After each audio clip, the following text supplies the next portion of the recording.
Здравствуйте, в эфире телеканала «Итоги дня», в студии Надежда Саханская. Коротко о главных событиях.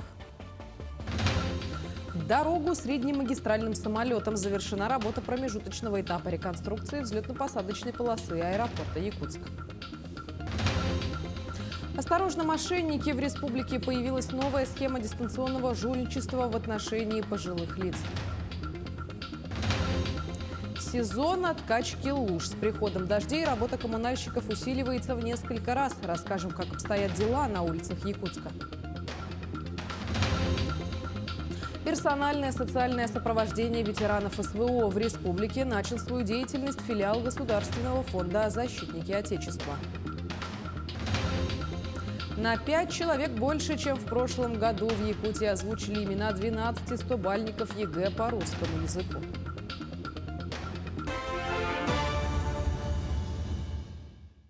Теплоход «Ерофей Хабаров» прибыл в пункт ремонта поселка Пеледуй. Место стоянки – первый нефтеналивной рейд. В настоящее время на судне ведутся следственные действия Братским следственным отделом на транспорте Следственного комитета России. Суда «Лорб» в акватории реки Лены находятся в режиме повышенной готовности. Далее смотрите брифинг Ленского речного объединенного пароходства о ситуации, сложившейся в акватории реки Лены. Виктория Викторовна, расскажите, где в настоящее время находится судно «Ерофей Хабаров». Теплоход «Ерофей Хабаров» прибыл в пункт ремонта поселок Пеледуй 15 июня 20 часов по местному времени. Место стоянки первый нефтеналивной рейд. Еще раз обращаю внимание, что в адрес пароходства от Следственного комитета не поступала информация о запрете передвижения судна с места происшествия. В настоящее время на судне ведутся следственные действия Братским следственным отделом на транспорте Следственного комитета Российской Федерации.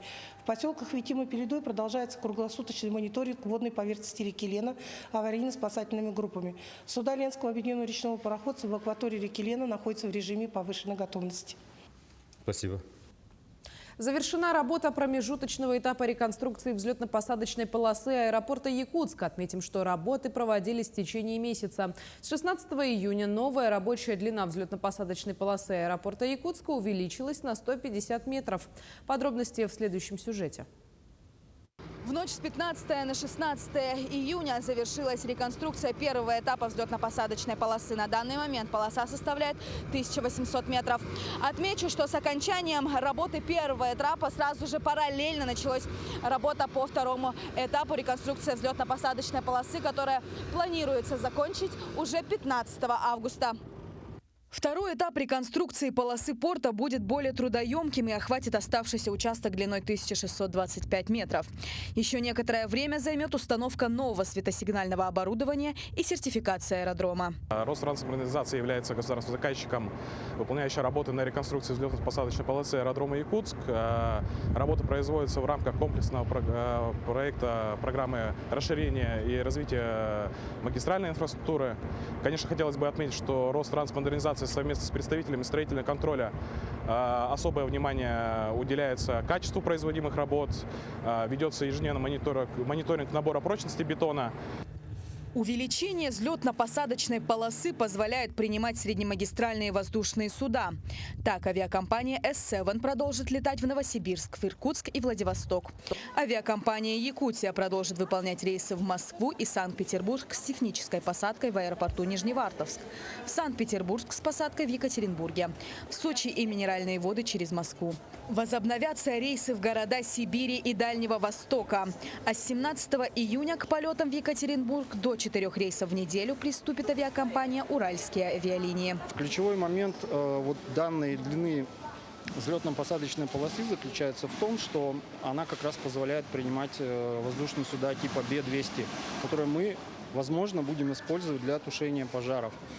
Также хотелось бы добавить, что авиакомпания «Якутия» с 22 июня возобновляет международный рейс в Харбин на сухом Суперджет-100, что тоже, в общем-то, дает нашим пассажирам возможность слетать на курорты в это летнее время. Ремонт полосы, несмотря на положительные показатели, большие трудности доставил для вылетающих и прилетающих в Якутск. Так, жительница столицы региона Анна Стручкова очень часто вылетает в командировку в другие регионы страны. Я считаю, что для неудобства были, конечно же, цены. Цены увеличились. И, например, до Москвы, чтобы долететь, мы летим пересадкой, и время полета у нас достаточно уже длинный. Не 7 часов, а уже 10 часов где-то примерно. Окончание ремонта, конечно же, нам даст улучшиться характеристика взлетно-посадочной полосы. Таким образом, у нас больше авиакомпаний будут, таким образом у нас цены упадут, то есть у нас конкуренция будет. И ожидаем, что зимой по метеоусловиям задержек меньше станет и больше международных рейсов ждем. Планируется, что к осени этого года реконструкция взлетно-посадочной полосы аэропорта Якутск будет полностью завершена. Полная длина полосы составит 3600 метров.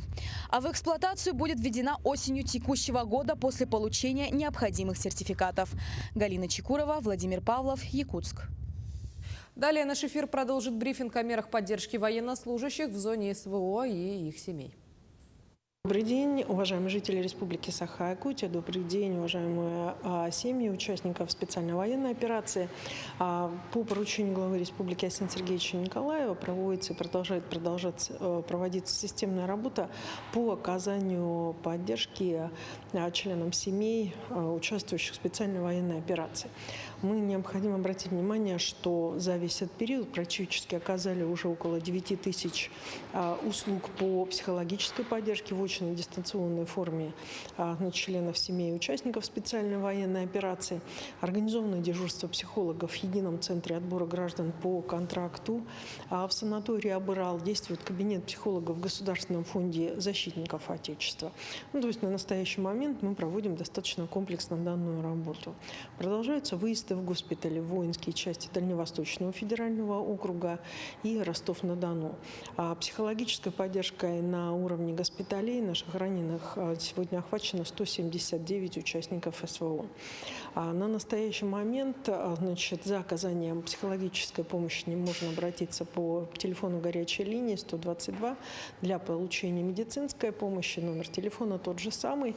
И, соответственно, мы готовим в оперативном порядке. Такая задача поставлена перед всеми участниками этого процесса оказать эти услуги.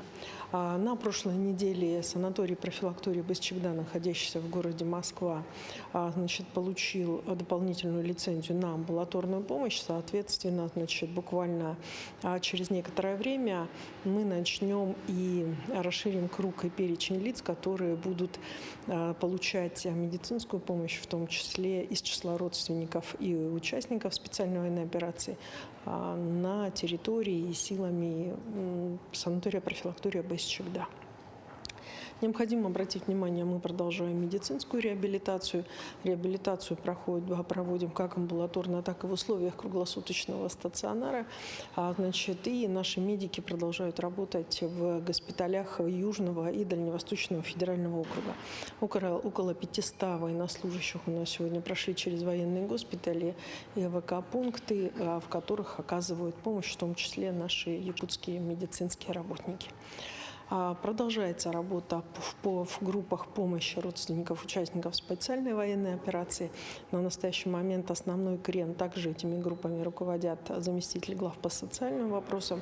Основной крен на настоящий момент становится по поиску потерянных, долго не отвечающих, погибших, но все оперативно, достаточно вместе с военкоматом отрабатывается. Филиал Государственного фонда «Защитники Отечества» работает в республике с 30 мая. Его основная задача – персональное социальное сопровождение ветеранов специальной военной операции и членов семей погибших военнослужащих. Тему продолжит Мария Кардашевская. Все ведомства, предоставляющие услуги, в том числе и государственные, в одном месте. Здесь помогут найти работу, восстановить документы, получить образование и устроить детей в детский лагерь. Здравствуйте. Здравствуйте. Государственный фонд «Защитники Отечества» начал свою работу 2 недели назад. За это время сюда обратилось уже более 200 человек с разными проблемами. Социальные координаторы берутся за решение вопросов каждого обратившегося. Работа социального координатора ведется в принципе единого окна. Это значит все вопросы, проблемные вопросы и все, что возникающие вопросы решаются на месте. Например, есть случаи, когда родственники тех, кто сейчас находится на передовой, выполняет задачи в интересах нашей страны, обращаются за помощью в поисках работы. сами они с районов и переезжают в город, им бы хотелось найти какую-то, более-менее престижную работу, например. Вот. То, что предлагает Центр занятости, допустим, их не устраивает, и мы, проявляя личную заинтересованность, это одна из основных частей нашей работы, вот, пытаемся им в этом помочь. Здесь линейки с бутылками. Ага. Когда я данные сейчас внесу. Социальные координаторы направляют ветеранов и членов их семей на прием в соответствующие ведомства. И все это не выходя из одного здания. Работает служба занятости Республики Саха-Якутия, представлен многофункциональный центр Республики Саха-Якутия. И работают от органов исполнительной власти представители Министерства образования, Министерства здравоохранения, МС. Ну и самое главное, это управление соцзащиты города Якутска, тоже представлено в социальном МФЦ и работает на нашей площадке. Кроме этого, в Госфонде работает демонстрационная комната, где покажут и расскажут, как пользоваться техническими средствами реабилитации. Филиалы Государственного фонда работают не только в Якутске, но и в 9 крупных районах республики. И в каждом из них рады помочь тем, кто с честью отслужил Отечеству. Мария Кардашевская, Джилусталин, Иннокентьев, Якутск. Следственное управление МВД по республике информирует об активизации дистанционного мошенничества в отношении пожилых лиц. В настоящий момент ежедневно регистрируется следующая схема. Держателям банковских карт поступают звонки от неизвестных, которые представляются сотрудниками банка либо правоохранительных органов и под различными предлогами убеждают скачать приложение Rastdesk или AnyDesk, после установки которых якобы ваши счета будут в безопасности. По факту же происходит с точностью да наоборот. Эти приложения позволяют похитить ваши сбережения дистанционным способом. Будьте бдительны и предупредите своих близких. Убедительная просьба данные приложения не скачивать, так как, скачивая данные приложения, мошенники могут похитить ваши денежные средства. Кроме того, мошенники они могут звонить вам с номера телефона, который указан на официальном сайте, например. Данная услуга называется SIP-телефония и IP-телефония. Настоятельно рекомендую при обращении к вам по телефону сотрудников банка, сотрудников полиции, сотрудников иных органов незамедлительно положить трубку и самостоятельно перезвонить по номеру, который указан в официальном ведомстве, куда вы хотите обратиться. Летний сезон в Якутске – это не только озеленение и уборка улиц от пыли, но еще и работы по откачке луж. Ну а с приходом дождей эта тема становится как никогда актуальной. Как идут работы на улицах столицы региона, узнавал Петр Васильев. Начало недели в столице выдалось дождливым. Циклон принес в Якутск обильные осадки. Как результат, часть улиц и дворовых территорий вновь оказались во власти луж. На борьбу с ними вывели коммунальные службы. Но, тем не менее, вода на дорогах принесла неудобства как автомобилистам, так и горожанам. Сейчас, по крайней мере, вроде бы нормально, а так было вообще ужасно, конечно. На самом деле это сезонная проблема, которая постоянно выступает. И на самом деле по большей части города лужи так и сохраняются. Вообще город тонет, конечно. Так, слабенько. Коммунальщики работают в 2 смены, выезжая на проблемные объекты столицы. Причем реагируют как на вызовы из управ округов, так и в социальных сетях. Мы откачали более 17 тысяч метров кубических. Это были задействованы единицы техники ассенизаторской машины. То есть у нас в 2 смены работали они, в смену более 10 единиц. Ну, скажем, сейчас самый такой болезненный участок – это улица Автодорожная, откуда у нас всегда все силы мы туда бросаем. Это и ассенизаторские машины, и все мотопомпы, то есть чем можем туда. Причем проблема с лужами актуальна не только для окраины пригородов, заливает в том числе и центральные улицы. И если проспект Ленина и ряд других улиц вода благодаря новым ливневкам миновала, то соседние с проспектом улицы местами оказались во власти воды. Один из самых затапливаемых участков города традиционно улица Аюнского. И, казалось бы, недавно сделанный ремонт дороги. Но вся загвоздка в том, что тротуар и пешеходная зона возле самого дома гораздо ниже дорожного полотна. В итоге вся вода после дождя стекает сюда, к жилому дому. И как итог, это миниатюрное озеро или даже море, а по-другому просто и не назовешь, ни вдоль, ни поперек обойти невозможно. В ближайшие несколько лет, как отмечают специалисты, на улице Аюнского оборудуют ливневые канализации благодаря нацпроекту «Безопасные и качественные автомобильные дороги». Со временем они появятся во многих районах города и практически полностью минимизируют последствия обильных осадков. Петр Васильев, Георгий Григорьев, Якутск. К концу этого года в Мирном откроется новый пристрой школы номер 1. Объект позволит разгрузить режим работы школы. Продолжит тему наши коллеги. Первую сваю дополнительного корпуса школы номер 1 забили еще в сентябре прошлого года. Сейчас же тут работы ведутся полным ходом, ведь до начала заморозков в здании уже должны запустить тепло. С этой весной начали уже монтаж металлоконструкций, бетонные работы, складочные, как видите. Все идет у нас по графику, материалы у нас заводятся и завезены. Здание школы было сдано еще в 1964 году. Пищеблок, конечно, не соответствует современным требованиям, которые предъявляются сейчас к организации питания школьников. Поэтому пристрой для такой школы – это оптимальный вариант и решение вопроса разгрузки помещений. Школа рассчитана по проекту на 520 обучающихся, но в настоящее время в ней обучаются 835 детей. В школе имеется один спортивный зал, что, конечно, не позволяет реализации процесса обучения в полной мере осуществляться. Столовая в школе номер 1 тоже находится в приспособленном помещении. Актового зала в школе номер 1 на сегодняшний день тоже нет. И было принято решение о строительстве второго корпуса. Дополнительное здание школы номер 1 планируют открыть в канун Нового года. В новый трехэтажный пристрой расположится все, что необходимо для полноценных занятий и развития школьников. Анна Васильева, Мирный. Якутия вошла в топ-5 рейтинга регионов страны по инвестиционному климату в направлении регуляторная среда. Об этом заявили на полях Петербургского международного экономического форума. Вместе с нашей республикой место в ведущей пятерке также заняли город Москва, Московская, Сахалинская и Тульская области. В общем национальном рейтинге регионов Якутия вышла на 15-ю позицию. Это еще раз подтверждает, что по условиям для инвестиций и предпринимательства республика за 5 лет перешла в устойчивую лидерскую группу. В целом национальный рейтинг, он делится на 4 группы показателей. И вот такая основная группа показателей, на которую мы в прошлом году уделяли особое внимание, была связана именно с регуляторной средой. И, конечно же, мы очень рады, что попали в топ-5, заняли 5-е место среди всех субъектов Российской Федерации, в которых улучшаются именно государственные услуги и услуги ресурсоснабжающих организаций. Это именно то, на что мы можем воздействовать, да, как правительство, как регион.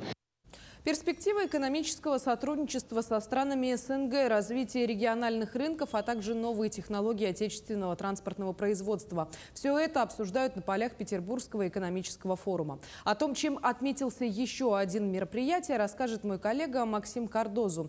Максим, здравствуй, ждем от тебя подробностей.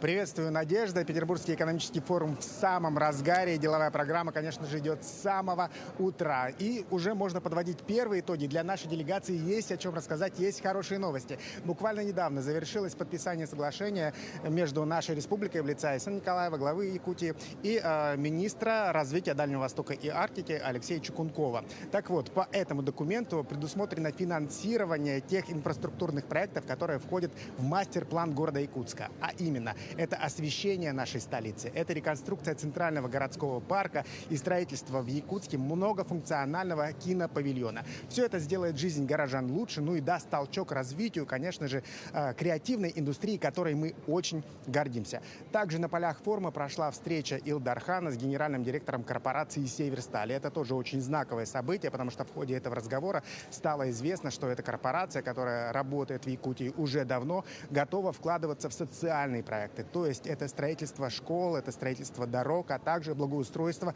различных территорий. Давайте послушаем, что нам рассказал генеральный директор «Северстали». Для нас Якутия очень важный перспективный район. Нордголд присутствует в Якутии с 2008 года. И мы уже проинвестировали огромные деньги, и сейчас рассматриваем дальнейший рост инвестиций в этом регионе, в Алекминском районе. Мы хотим почти $500 миллиарда вложить в дальнейшее развитие золотодобывающих активов Нордголд. Поэтому для нас принципиально важно рост территории, развитие социальной среды на этой территории. Мы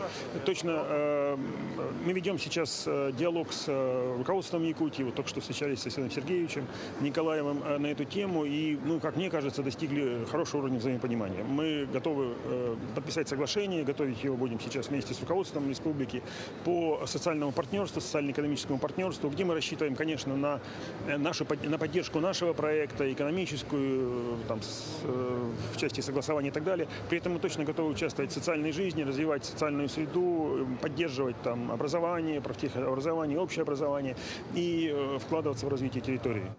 Я не могу вам не рассказать еще про одно подписание. Оно уже было трехстороннее между нашей республикой, Алроса и компанией ДББ. Оно посвящено строительству в Мирнинском районе гелиевого завода, который будет работать и перерабатывать природный газ. Это уникальная, фантастическая буквально история, потому что уже определены сроки 2025-2028 год. Вот к этому периоду уже должны быть первые поставки гелия. И таких производств и месторождений, оказывается, в мире можно пересчитать на пальцах двух рук. Это уникально. И многие специалисты просто уверены, что после реализации этого проекта экономика Якутии просто взлетит. Это будет большой толчок. Давайте послушаем, для чего же нужен гелий. Об этом нам рассказал генеральный директор компании ДББ, которые будут заниматься реализацией этого проекта. Одна из наших дочерних компаний собирается реализовывать проект по строительству завода и его дальнейшей эксплуатации по производству гелия при активной поддержке региона, республики и в тесном сотрудничестве с компанией «Алроса». Без инертных газов и без гелия, в принципе, трудно себе представить любую отрасль современной промышленности, любую отрасль сервиса. Это в первую очередь, конечно же, микроэлектроника. В принципе, микроэлектроника, производство чипов без чистых газов, без смеси газов, без гелия не существует. Это, конечно же, атомная промышленность, это космическая отрасль, это медицина. В общем-то, все, что связано с лечением в медицине дыхательных трактов, все, что связано с лечением ковида и прочее. Также на площадках форума много было посвящено вниманию Арктике и в том числе развитию туризма. И здесь Якутия тоже не стоит в стороне. И, конечно же, для развития туристической отрасли гостеприимства в нашем регионе не хватает все-таки нескольких вещей. Мы готовы встречать различных гостей, туристов, но, к сожалению, есть транспортные проблемы, логистические, а также размещение. И вот мы здесь ищем инвесторов и надеюсь, что в скором времени эта проблема будет решена, потому что Якутия получила грант в 25 миллионов рублей именно на систему размещения. То есть эти деньги будут распределены между предпринимателями, которые смогут построить различные гостиничные комплексы. Ну а сегодня, буквально через час, начнется главное, наверное, событие Петербургского экономического форума, главная сессия с участием президента нашей страны Владимиром Путиным. И, конечно же, там будут, наверное, озвучены какие-то важные тезисы, которые будут касаться развития нашей страны в целом. Надежда? Потрясающе. Благодарю, Максим. Будем ждать от тебя дальнейших подробностей. Напомню, с нами на связи из Санкт-Петербурга был мой коллега Максим Кардозу. Мы переходим к другим темам. Научно-практическая конференция «Актуальные вопросы офтальмологии» состоялась в Якутской республиканской офтальмологической клинической больнице. Ведущие врачи из Москвы, Петербурга и Иркутска провели для якутских коллег практический семинар, на котором затронули вопросы лечения сложных глазных болезней, которые часто встречаются в республике. Якутские врачи отмечают, что это для них хорошая возможность повысить свою квалификацию в лечении болезней глаз, которые до недавнего времени можно было лечить только в крупных офтальмологических клиниках. Каждая из этих конференций, она представляет собой площадку для учебы наших и молодых специалистов. Это площадка для общения со специалистами из других областей. Потому что самое главное нам – это сохранение зрения наших пациентов. И поэтому, конечно, мы должны не просто иметь это современное оборудование, а мы должны его использовать на все 100%.